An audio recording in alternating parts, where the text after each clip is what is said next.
Good afternoon, everyone, and welcome to our program on En Route to Victory. My name is Dr. Joe Stoltz. I'm the Director of Leadership Programs here in the George Washington Presidential Library at Mount Vernon. It is my distinct pleasure to introduce Dr. Iris de Rode, who is a specialist in the French participation in the American Revolution and more broadly in the history of the Atlantic revolutions. Iris earned her doctoral degree in November 2019 for her PhD dissertation entitled François-Jean de Chastellux, un soldat philosophe dans le monde atlantique à l'époque des Lumières at the University of Paris 8. And while completing her dissertation, she was a research fellow in residence here at the George Washington Presidential Library. So we take a little bit of credit for everything she does, but she makes us proud all the time, so that's easy to do. Her dissertation will be published in French in November of this year. So, if you already read French, there you go. But if that's an issue for you, she is working on an English language adaptation, which will be published next year through the University of Virginia Press. In addition to all these fantastic scholarly pursuits, she is working on a documentary film entitled En Route for Revolution, as well as developing a mobile audio tour app for the Washington-Rochambeau Revolutionary Route Association. And fun fact, she plays the accordion. So, Iris, it is my love having you here. This will be exciting. If a little bit of housekeeping, if anybody has any questions while Iris is doing her presentation, just enter them in the chat on whatever platform you are watching on, and we'll get to those as soon as we can. Bonjour, Iris. Bonjour, Joe. Thank you very much for this lovely introduction. And I want to also thank Mount Vernon and especially the Washington-Rochambeau Revolutionary Route Association for organizing this event and putting this together. And so today I'm going to present something on something that happened 240 years ago, exactly on this date. So it's September the 10th, 1781.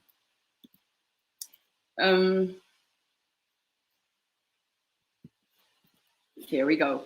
So those who are familiar with Mount Vernon know that quite close to the official entrance, there is a little sign reading this: Washington-Rochambeau route.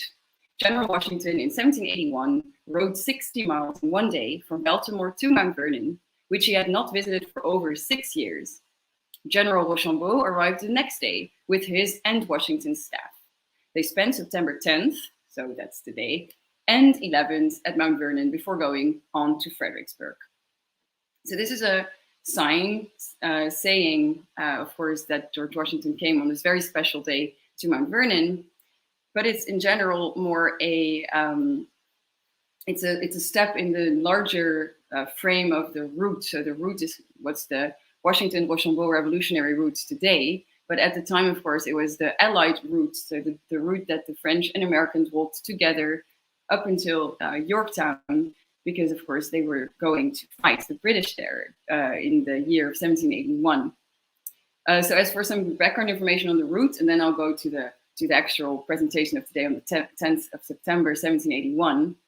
But before I delve into that, I want to introduce the Washington-Rochambeau National Trail, and of course, the association that is organizing many events this year, because this year is the 240th anniversary of this route.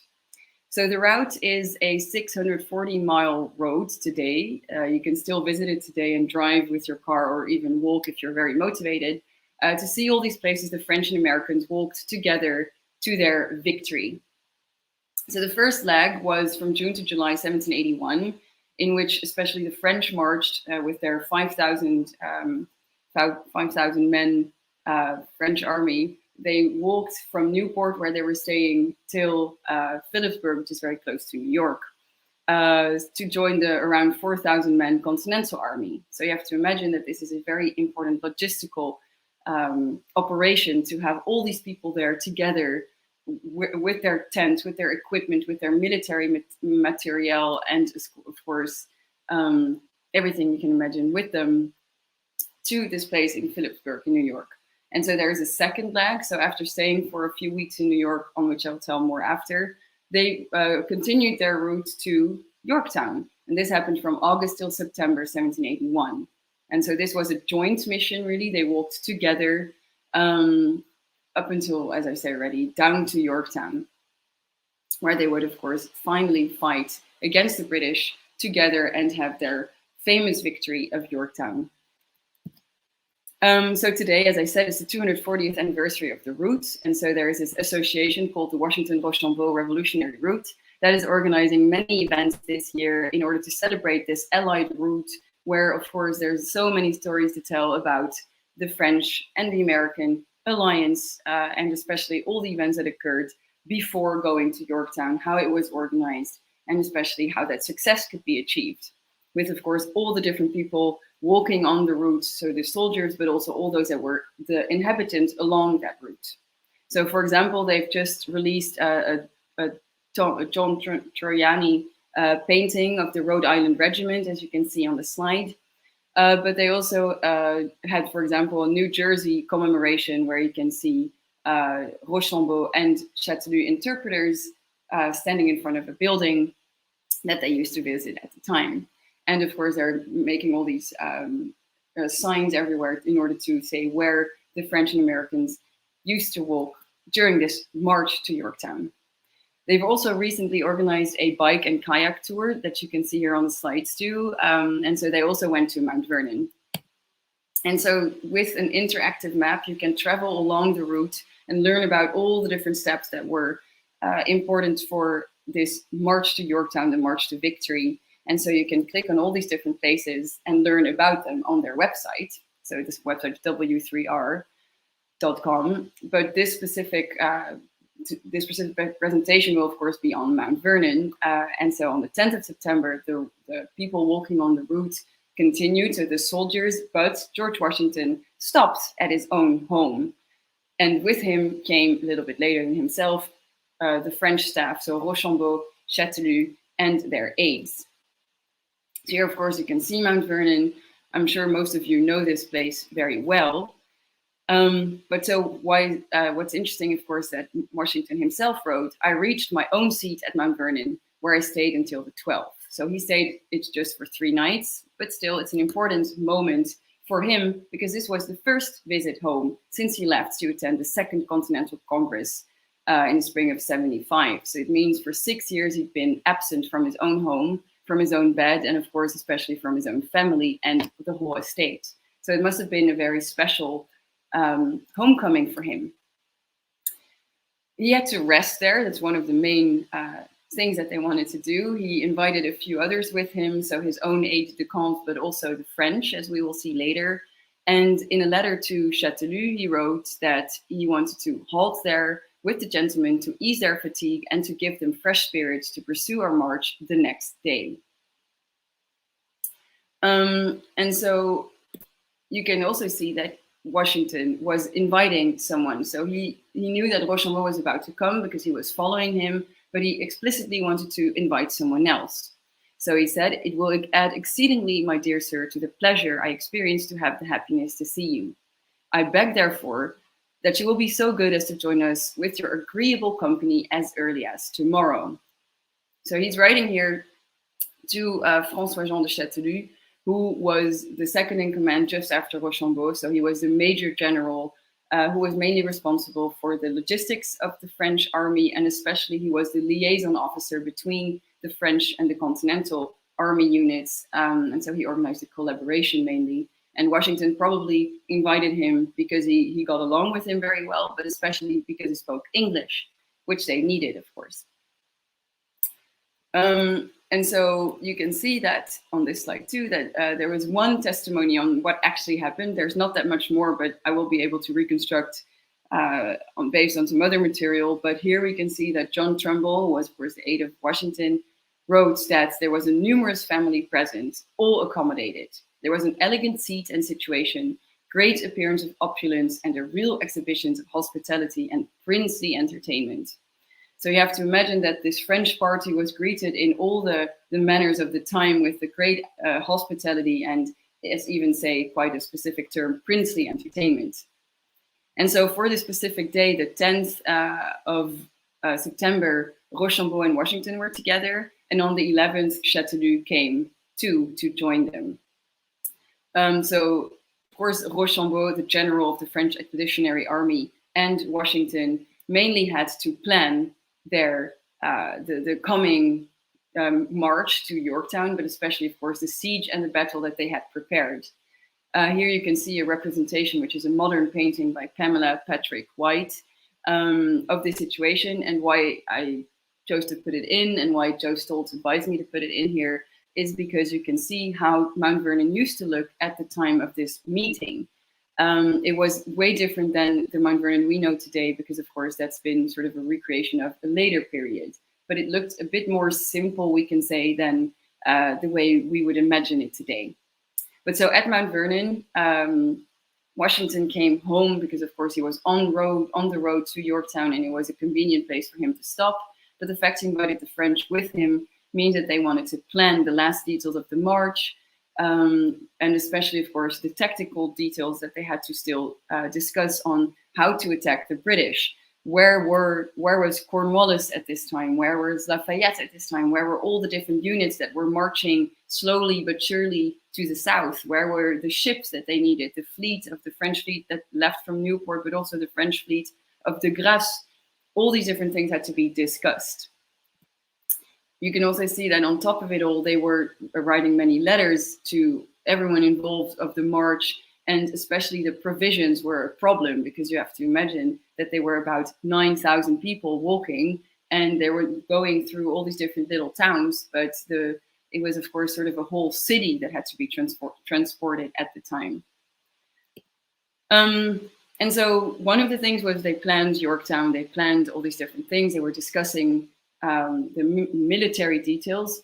But what I think is a bit more interesting for today's presentation is that, of course, they also had to cement their alliance. They had to show their mutual respect towards another. The French and American generals didn't have the easiest start of their alliance. And so the march and their cooperation from the beginning became one of these moments where both could show their trust in each other and so on. So that's where I will mainly focus on today, is this cementing of the alliance, the celebration of French-American new friendships, and especially this French-American trust that was built, which was an essential factor for the victory, the final victory at Yorktown, and especially the success of this march. And that's often a little bit forgotten, is these personal relationships between generals, the personal friendship that were developed over time. So the slide you see here is the way Mount Vernon looked at the time, because this was, of course, the sort of version of 1778. So this is less grand, as I already mentioned during the picture or the painting that I showed. And so what I just said about the friendships was very much, I would say, displayed by George Washington. He invited the French, and so it had to be grand. Here is just sort of an imaginative way of how it could have looked at the time, but it is quite certain that they would have served food on the patio and then afterwards on the eastern lawn, as is been done quite often still today, because of course it was still in the hot summer months. It was the beginning of September, so they would eat outside probably. And of course the dinner, which is, by the way, at the time served around 3 p.m. So this is the moment where everyone would gather around the table, was an important moment in the day. And you can, of course, imagine a large table full of beautiful porcelain, all these decorative elements, lots of food, of course. Probably there was beef, goose, mutton, that's kind of food served, cabbage, potatoes, maybe some fish. And as a dessert, they would go for pies and tarts and cheeses. This is all accompanied by beautiful port and Madeira and wine and certain types of beers too. And at the end of this dinner, how they called it at the time too, everything was removed from the tables, and then raisin, apples, and nuts would be served for the guests that they could take themselves. And of course, a very important thing that was done always at the table, and especially you can imagine here with George Washington and the French, they had a lot of toasts. So toasting to the success of their march, toasting to the success of their alliance, and especially toasting to defeating the British finally. And what's an interesting element here is the French military and especially aristocratic etiquette. So what I would say about George Washington, and about especially the fact that he invited these French generals on the route to Yorktown at his private home, showed that he was showing this sort of famous hospitality of his to start with, of course, but it was also that he had to show that he understood and even adopted the French ways of receiving, and especially that he understood the social rituals, the values, the ethics that they had, the specific language. Well, of course, he didn't speak French, but the way to behave, his appearance, these were all very important, and especially for the French army. In the French army, the high-ranked officers were all from nobility, and noble ethics, noble etiquette, codes of conduct, and so on were extremely important. And in all the different accounts of the French officers you can read today in their journals, you can always read about that they appreciate when someone is behaving well, if he has polite manners, if he's speaking in the correct way, if he has decent clothing. All these things are very apparent in all the French testimonies. And specifically, Rochambeau and Chastellux were extremely careful with this themselves, but were very judgmental if someone was not the way they wanted or they thought it was supposed to be. And George Washington was well aware of this. And since the beginning of his life, as we know, he was studying the rules of civility and decent behavior in order to be able to move in the social circles he wanted to move in, and especially to be, of course, accepted in these circles. This was, of course, the highly elite circles of the British first during the 13 colonies he was part of, and especially the high classes of Virginia. And so these codes of conduct were, of course, important to him, but they also became important for him and the French alliance. In order to be accepted, of course, he had to behave in a certain way. And so for him to invite the French, you can imagine that he had to show off everything. And so he had to become a member of, let's say, the European military club, of which the French were part, and on which I could expand a bit further after. Here are some sort of modern representations too about this agreeable company that they would have. And what I want to focus on now in the last sort of part of this presentation is the fact that this was not at all an easy task for George Washington, nor for Rochambeau and Chastellux, to be able to really trust each other and to work together up until this long road to Yorktown, of course. So we have to go back in time a little bit. So back to July 1780, so about a year before their arrival at Mount Vernon, and especially their common victory at Yorktown afterwards, the alliance started in a very complicated way. When the French arrived in July 1780 in Newport, they were faced with very sharp cultural differences based on many prejudices. They were thinking that they had really important cultural differences. And of course, they had very different cultures and different backgrounds.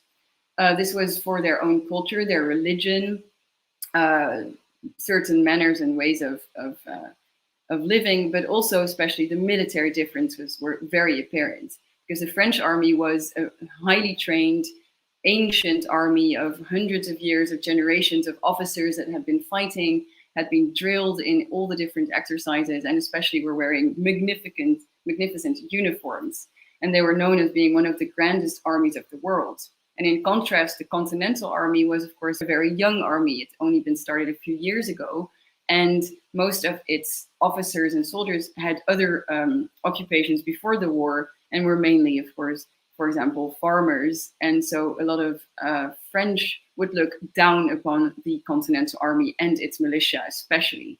So this is a complicated way. How do you work together with these complications and these prejudices? And especially the 7 Years' War was still in the memories of many, because of course then they had fought against each other.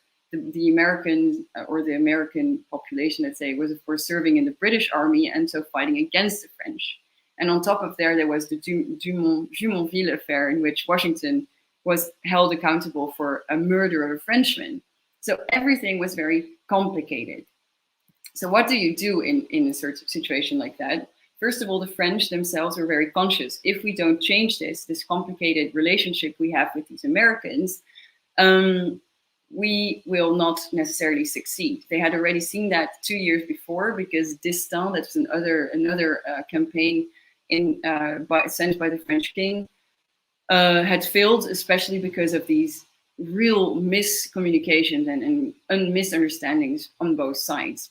So the French started to organize dinners for the local population, for especially, of course, the elite that was been invited, but still they would invite local people from Newport, and they would especially invite officers and other prominent people of America at their headquarters in Newport. They organized balls, they invited or they organized trade with the local community for their own provisions, and they gave money for the reparation of damaged properties. So you can see that from the beginning, they were trying to make this relationship better. And so during the first time that Rochambeau and Washington met in September of 1780, the relationship was maybe getting a little bit better than the real beginning, but it was still extremely complicated. And it was mainly because the French had not brought as many men, nor money, nor ships with them as Washington had hoped for. And in the other way around, Rochambeau felt very sort of almost tricked because Washington admitted to him that he had way less men than Rochambeau had believed, and way less money and weapons and so on too. So both were even faced with more difficulties there because on both sides they could almost do nothing to fight the very mighty British army and navy that were, of course, already in place in America for a long time. So they made two plans. They were thinking of maybe going to New York City or to the southern states.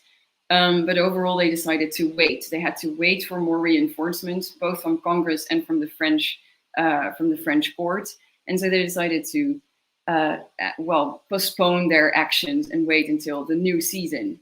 And so this led to a real despair within the French staff, as we can read in Chastellux' paper in one of his reports called "On the State of Our Army," where he said, "We wanted to crush the English. We thought the occasion favorable. But all in all, we have contracted an alliance with rebel subjects. We will have to feed, clothe, pay the Americans, and even fight for them." And then he said about his own army, "The aid we sent in America is very mediocre and unlikely to give an advantageous opinion of our strength to our new ally." But he has a solution. All these problems could maybe be resolved if they would start to work together way more profoundly than they've done before. Of course, both armies were quite far apart from each other. Some of the officers were in contact, but no one else was really, they were really apart from each other. So Chastellux proposed that a few officers would work together to enlighten, he says, the ambassador, so the French ambassador, on their situation, but especially to travel together to see the whole army, so the Continental Army, because the French had only seen the Newport, Rhode Island militia, and they were highly disappointed. But they thought, what if we go and look for the other army units of George Washington? And they also wanted to measure the disposition of the people. So I think what's interesting here is that as a solution, he says we should work together. We have to fight, and we have to ask the Americans to help us. We need help. They need help. So let's all work together. And his main goal is to make all these prejudices disappear that started from the beginning. These prejudices, by the way, were quite funny for us today because they thought the Americans had ideas that the French were effeminate. So they were like women. Because they were paying so much attention to their hair and to their clothes, that they were not the real men that they would expect from to be fighting in an army. And at the other side, the French considered the Americans really as living on the peripheries of civilization. So they were almost wild in their opinion. So, okay, Chastellux had seen a few of them and was like, no, we have to fight these prejudices and see the reality. We should also see the reality of the American terrains and the American possibilities of fighting against the British. So they started a group, and this is quite unknown because it was supposed to be stayed secret.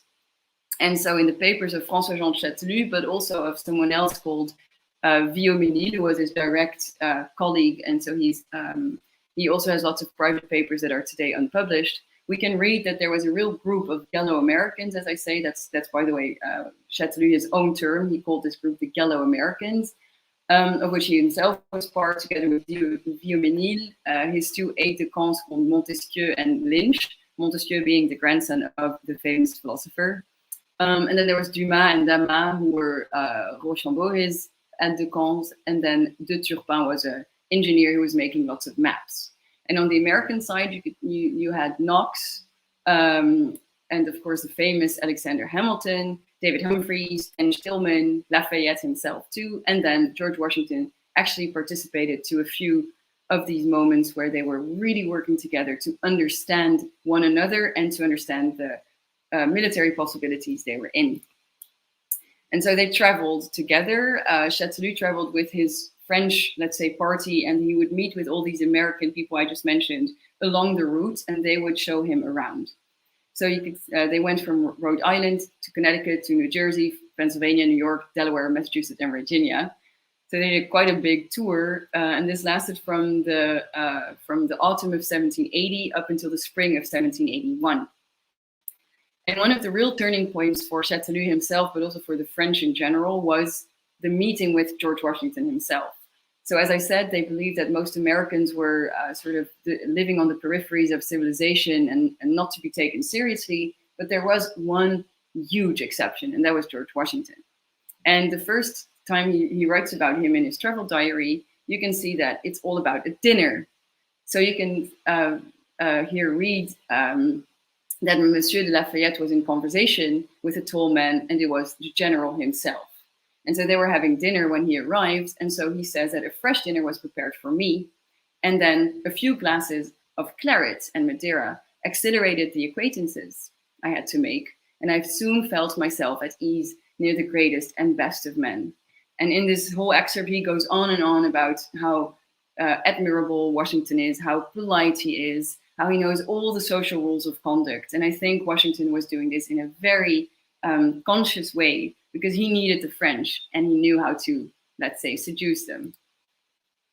And so this travel is really a turning point because, again, the French and Americans start to work in a small team together to figure out what they can do to fight the British, but also to study more the other elements of the war that are important, that are a little bit broader than just tactics. So they would study agriculture together, commerce, science and arts even, that are all factors to be taken into account in the understanding of the other, the understanding of another culture, the understanding of the development of a country, and so on. So all these factors were taken into account in the study of war, and this is what you can call the military enlightenment.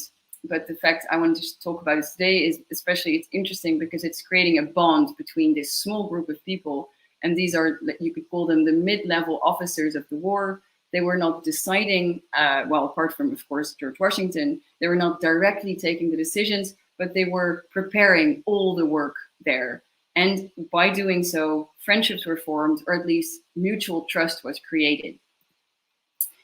So after their travels, they would receive George Washington in splendor in Newport. And you can see that they, in this quote, they organized a huge parade where all the French would stand in lines, 5,000 men lifting their hats and their caps, and there was a sea of plumes of all their uniforms.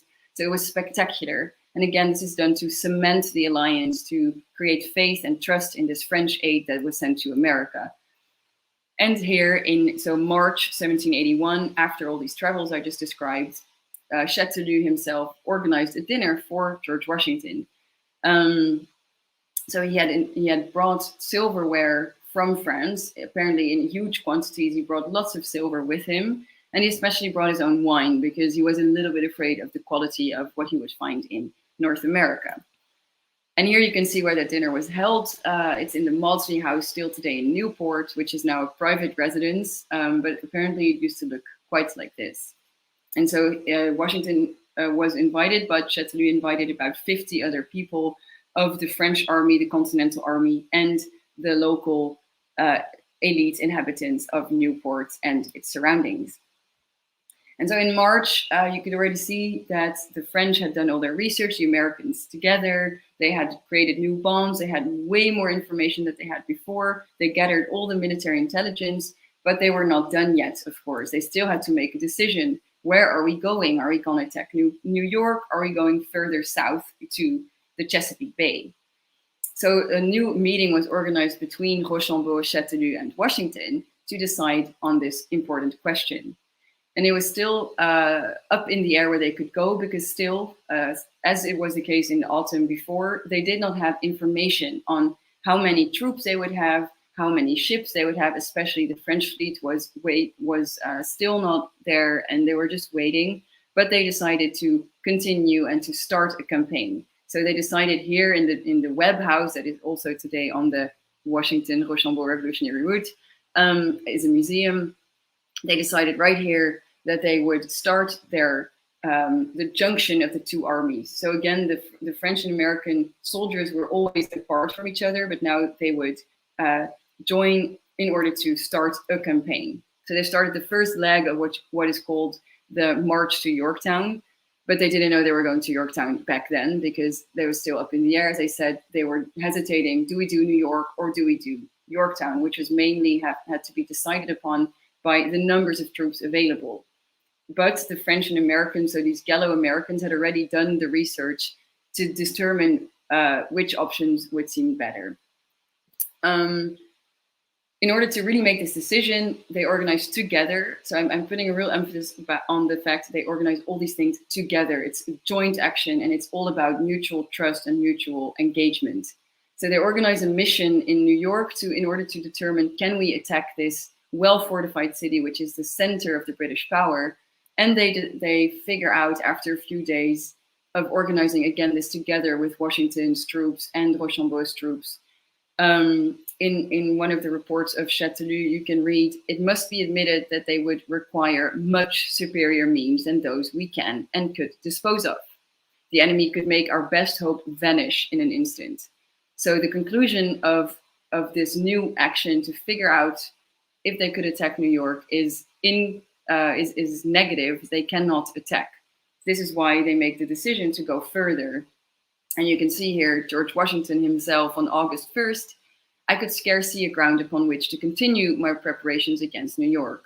It was his ardent wish since the beginning to attack New York because it was the symbolic power of the British, but also there where he was defeated, of course, a few years before in a very heavy way. But he has to admit, I can't do it. We don't have the means, so let's go south. And he knew that this was possible and that all the possibilities were there also for the march because the Gallo American group had already done investigations around the Chesapeake Bay, around Yorktown, and they decided to go there. The march, so I said that it was prepared in just a few days, but you can already feel that I'm going to tell you that no, it was prepared for a longer period. But so they would walk many, many miles from New York City, kind of today, to Yorktown. And so this is when Rochambeau and Washington and Chastellux, of course, are hoping to hear about de Grasse. So de Grasse is the French admiral of the French fleet. And of course, they already had heard when they were in New York a confirmation that he would come to the Chesapeake Bay and that their joint action could work out. So they hear about him. And what they didn't know yet at the time was that he actually won the big battle against the British at the Chesapeake Bay, which permitted him to block the bay and to keep Cornwallis there and to do the whole Yorktown campaign, which is not the subject, so I won't go into too many details. But what's important is that de Grasse was there and they knew he was coming. They would hear about his victory only on September the 14th because information traveled quite slowly at the time. However, there was real hope right now. So when George Washington, Le Comte de Rochambeau and Le Chevalier de Chastellux arrived at Mount Vernon, they were quite confident about the success of this new campaign.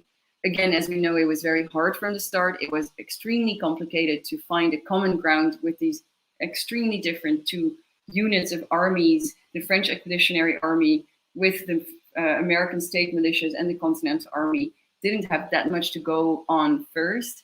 But during the course of the first year of their alliance, they would work together in a small group, and it will really lead to their common and very good decision to not go to New York, but to go further and to attack in Yorktown, which ultimately, of course, led to their victory. And so I would argue that their friendships and the fact that they both really made a real effort to understand each other's cultures and to adapt to one another. George Washington would adapt to certain French ways of doing things, but also the other way around. The French, for example, would take the habit of toasting and would do it, even if secretly in their diaries they write that they think it's quite a strange thing to do, but they would do it openly. So both would adopt their own the social codes in order to be able to work well in of course, as a main goal with their military alliance. And so after Yorktown, they continued the route, of course, as we all know, because they had to go south again. But so you can see that they would not stop only with these things at Mount Vernon. There was also, for example, an elegant supper in Williamsburg, so at George Witt's residence, which is also still, which is a museum today. And you can even read in George Washington's diary that an elegant band of music played an introductive part of a French opera. So even French culture was exchanged there and was shown in this larger part of creating this alliance and that it would work. And as some of you might already know, but which quite, I thought, a surprising dinner that was also held was the dinner with Cornwallis after Yorktown. So after the surrender of Yorktown, where of course Cornwallis was not present himself because he was sick, just after that, there was a dinner organized with all the generals present. So there was Rochambeau, there was Washington, and also Cornwallis. And of course, people like Lafayette and Chastellux also attended.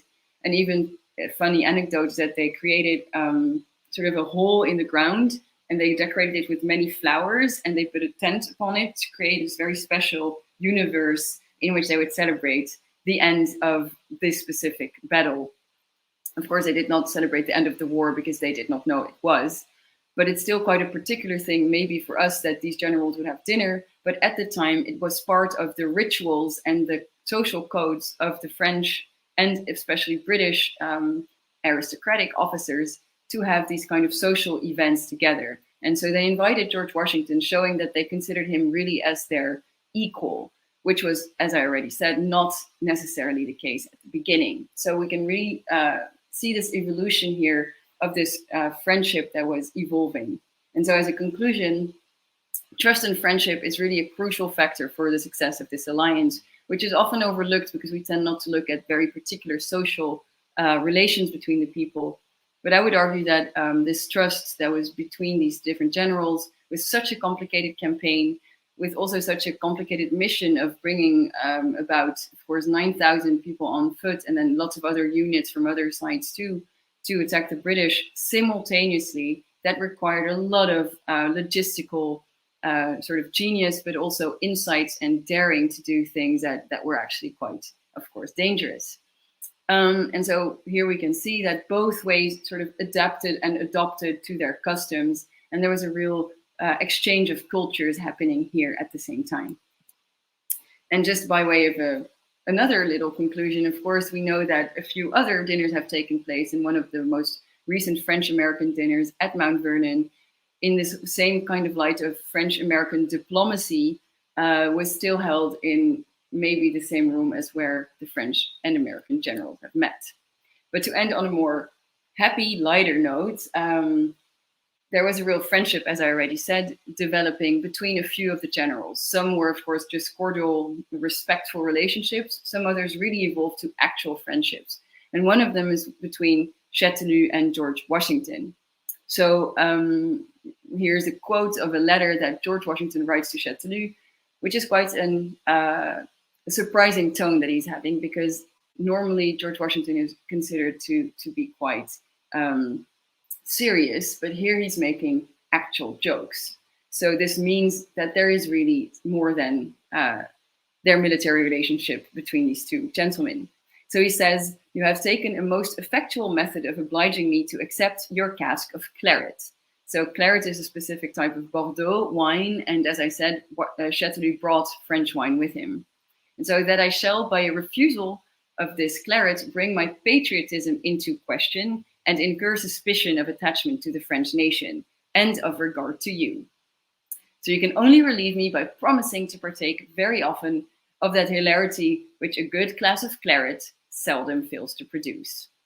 And so for the occasion, I have some Madeira with me. Of course, I could have had some claret, but I think Madeira is more appropriate because Washington and Chastellux were drinking quite a lot of Madeira together, as well as with Rochambeau. So I would like to say santé to this lovely French-American friendship that was blossoming during this American Revolution.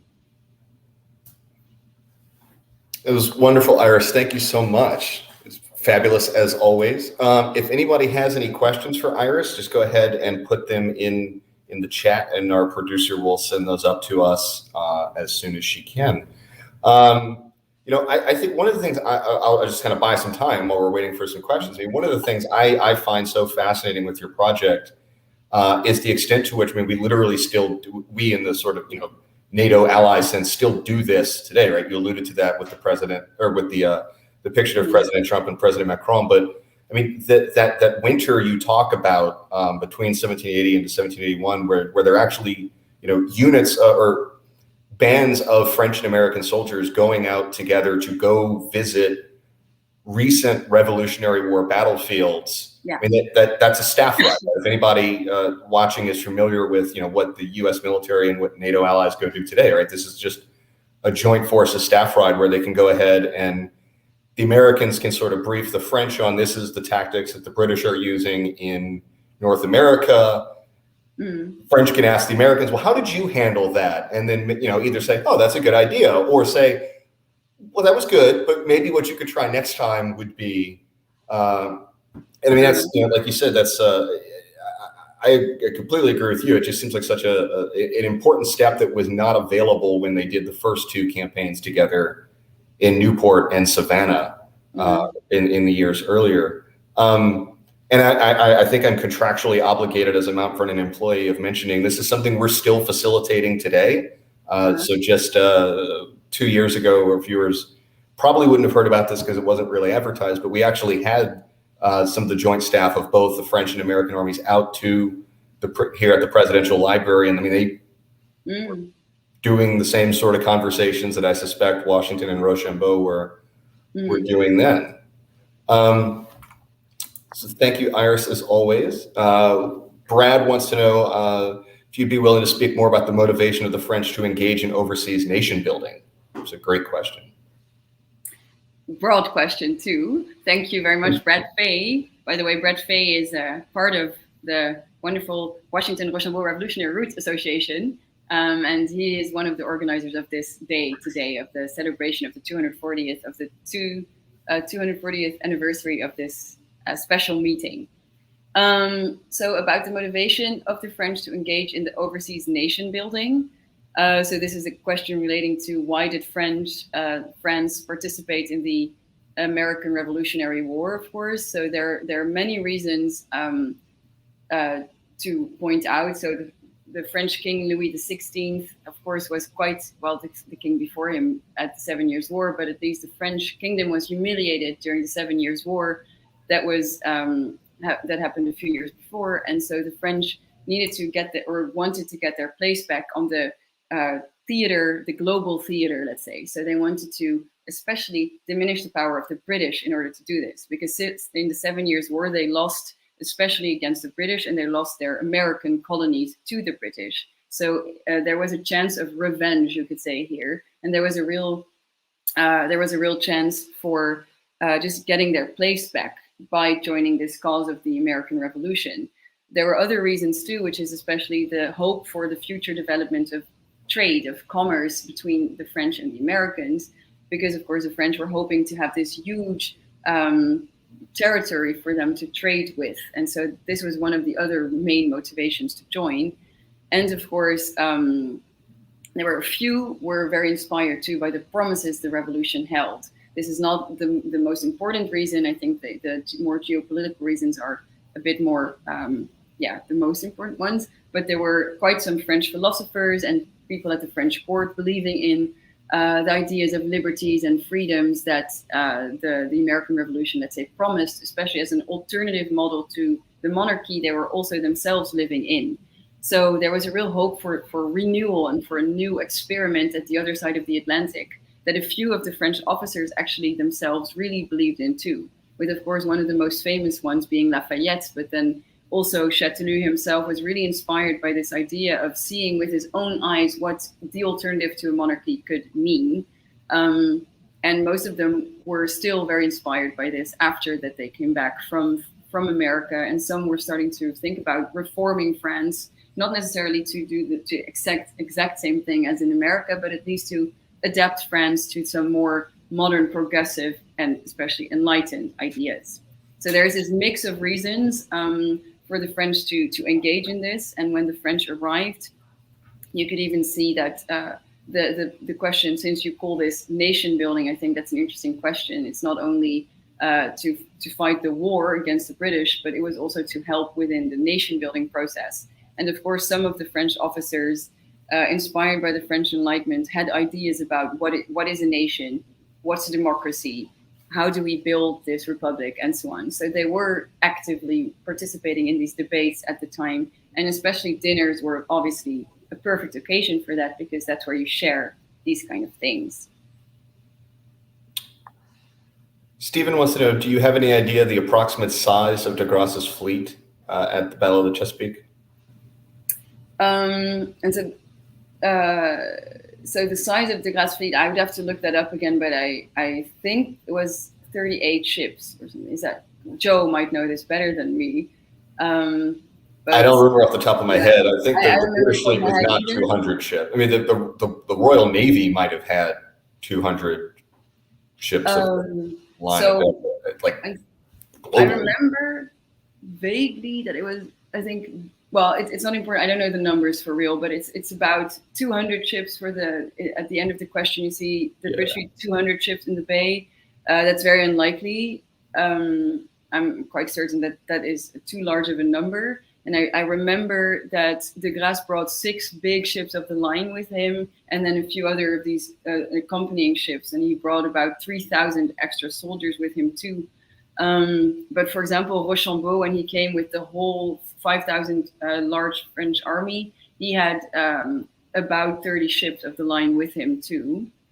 But the important thing to say about de Grasse's fleet, it was big in size. It was big enough in order to fight against the British Navy that was based. So there's of course just a part of the British Navy. And I think what you might mean, Stephen, in the question is that maybe the whole entire fleet of the British Royal Navy was composed of 200 ships. But in America, there were way less because they were dispersed all over the world. And that's the same case for the French one. But why it was very important that de Grasse came is that without the French fleet, the whole campaign would not have been possible, because the British had to be sort of blocked from the bay. Otherwise, from New York, they could have been bringing lots of more ships, and especially many more soldiers with them, in order to fight against the Franco-American army. And so the fleet was of crucial importance for this specific battle, and in general for the American Revolution. And that's why the French are waiting so long for this aid of de Grasse, and that's why they also decided to go to the Chesapeake Bay, because that was an easier route to go to, and many other factors. But it was extremely crucial for the victory at Yorktown that de Grasse arrived at the same time as all these soldiers that were marching. And so that's what shows kind of the genius behind the Yorktown campaign, is that all these different units arrived at the same time, and that it worked. All communicated with literally just passing notes to each other, right? I mean, Exactly, yeah. Let's see. McHugh wants to know, were any of the French officers put to death during the Revolution?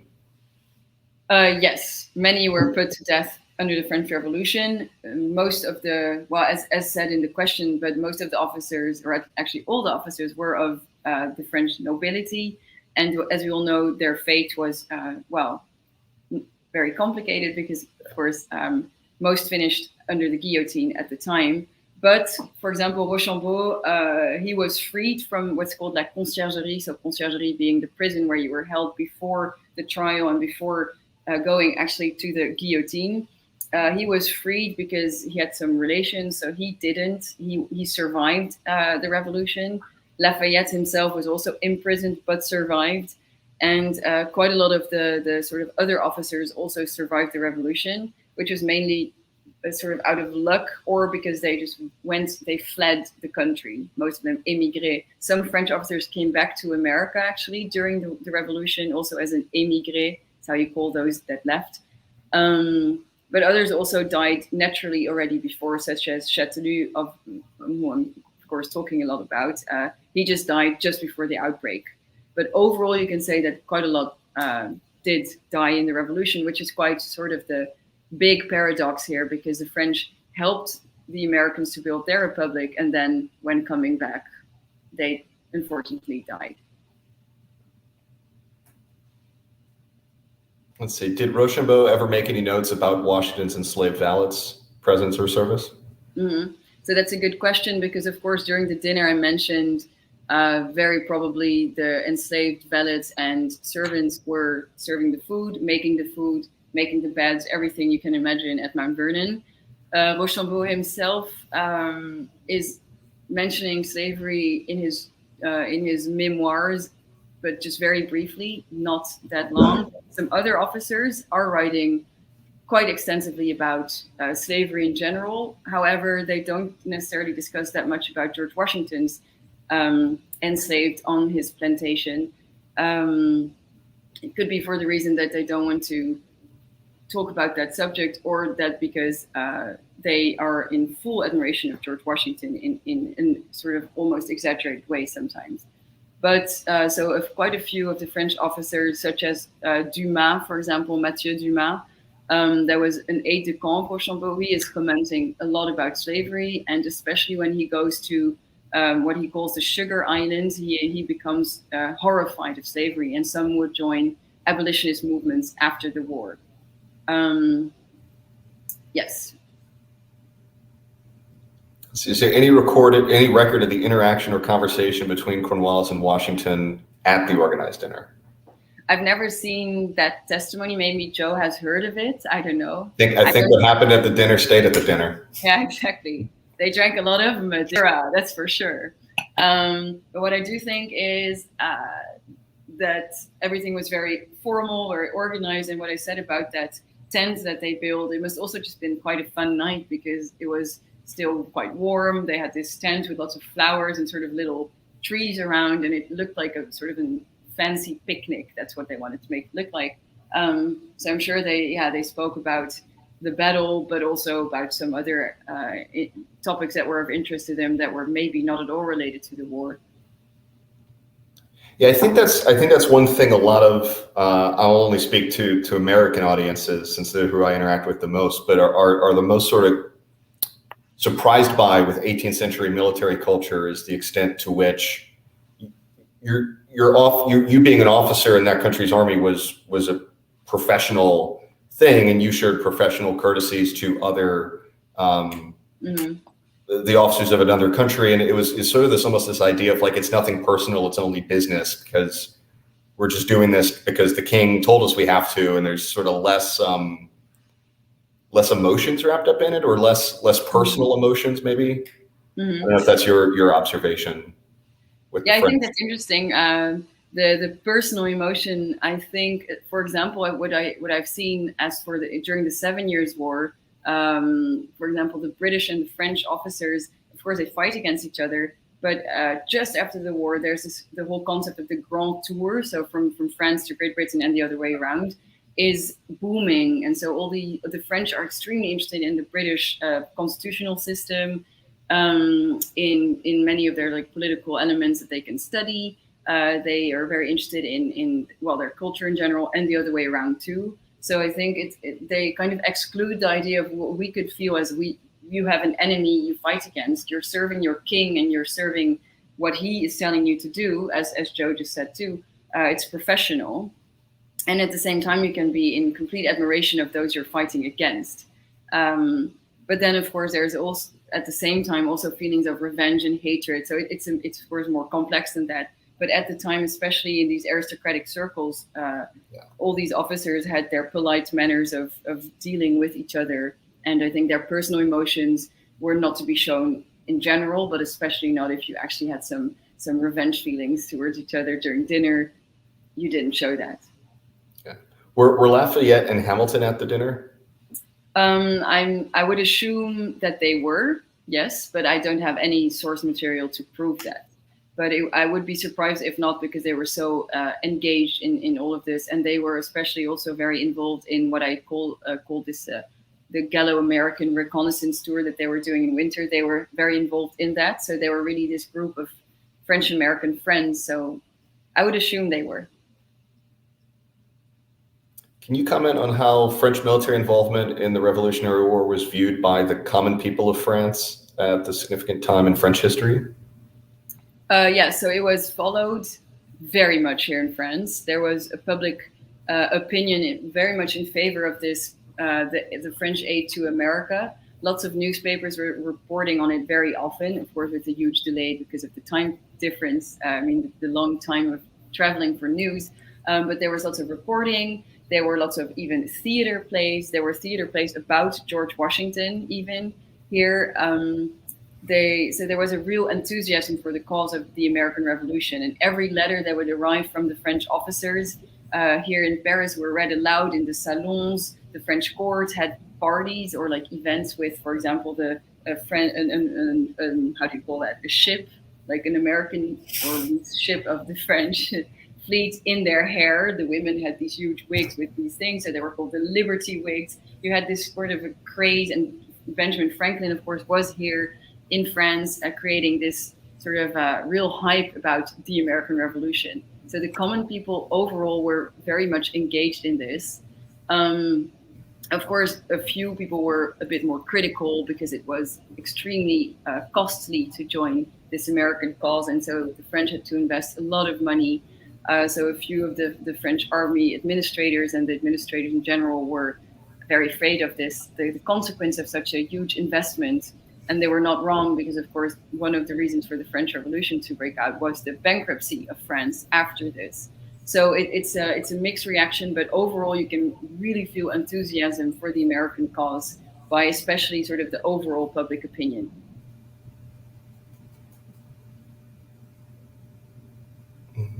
That might be the last question. So if that's the case, Iris, it has been a pleasure as always. We look forward to welcoming you back here to Mount Vernon at your earliest possible convenience. Well, thank you very much, Joe. It was really a pleasure to see you and to talk with you and exchange about this French-American alliance. And thank you to Mount Vernon in general for everything that has been happening for the last years, and especially the support for the book, for the documentary. Everything is, of course, we're very grateful, because I don't think all my work would have been possible without Mount Vernon. So thank you very much. And of course, also thank you to W3R for organizing this event and having the idea of organizing a sort of 240th anniversary for this wonderful day of the 10th of September, where Washington, Rochambeau, and Chastellux were all together before the victory.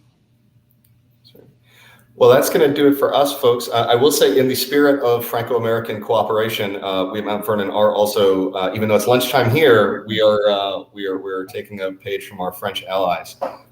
So, Iris, it was lovely to see you again. Chin chin. Chin chin, and I'm not really drink because I'm in the good time zone. So for me, it's about 7. So. And if our boss is watching, we're totally going to pour that out afterwards. Exactly. Exactly. Well, thank you so much, and I hope to see you very soon in the United States. That would be the best.